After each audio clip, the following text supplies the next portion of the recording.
A special thank you to each of our subscribers who make this channel possible. Here's today's story. In a significant development regarding immigration rights, Senator Chris Van Hollen of Maryland has shed light on the case of Kilmar Abrego Garcia, a man who was mistakenly deported to El Salvador. Following a recent visit to the Central American nation, Senator Van Hollen revealed that Garcia was initially held in the notorious mega-prison, Salvador, where he faced dire conditions and fears for his safety. The senator's comments come amid a broader debate on immigration policy and the rights of individuals residing in the United States.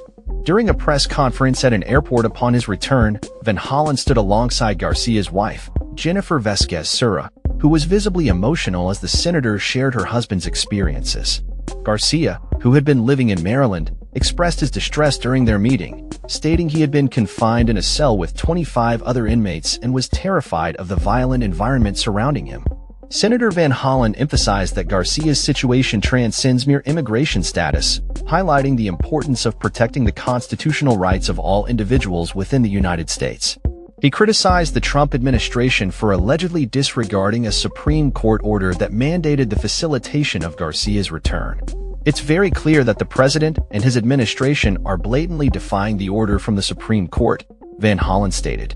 Garcia's deportation has sparked significant controversy, particularly as the White House has accused him of being affiliated with the notorious Salvadoran gang, MS-13, a claim that Garcia and his family vehemently deny. Despite no criminal convictions against him, the administration has maintained a hardline stance, asserting that Garcia would never return to the U.S. if he were to come back. The senator recounted the challenges he faced in meeting Garcia, initially being blocked by Salvadoran authorities. However, after intervention, the meeting was facilitated, marking the first time Garcia had communicated with anyone outside prison since his deportation.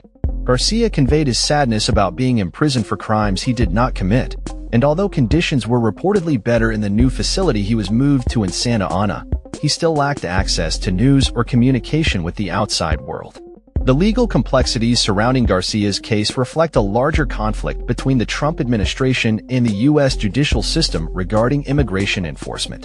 Several judges, including a unanimous ruling from the Supreme Court, have indicated that the government must comply with orders to facilitate Garcia's return. Yet, the White House has remained steadfast in its position, with Press Secretary Karoline Leavitt stating that Garcia would be deported again if he ever returned.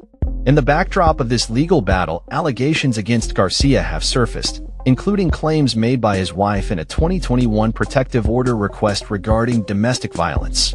However, she later decided not to pursue the case, indicating that they had resolved their issues privately. Additionally, an unrelated incident in 2022 involving a traffic stop raised suspicions of human trafficking, but no charges were filed. Senator Van Hollen has criticized the administration's handling of Garcia's case, asserting that if there are serious allegations against him, they should be presented in court rather than through social media channels. He called for transparency and accountability in the immigration process, urging a re-evaluation of the policies that led to Garcia's wrongful deportation. As the situation continues to unfold, it remains a focal point in the ongoing national conversation about immigration reform, the treatment of individuals within the system, and the balance between national security and individual rights. The implications of this case extend far beyond Garcia himself, raising critical questions about the future of immigration policy in the United States and the protection of constitutional rights for all residents, regardless of their status. In conclusion, the case of Kilmar Abrego Garcia highlights the urgent need for a thorough examination of immigration laws and enforcement practices.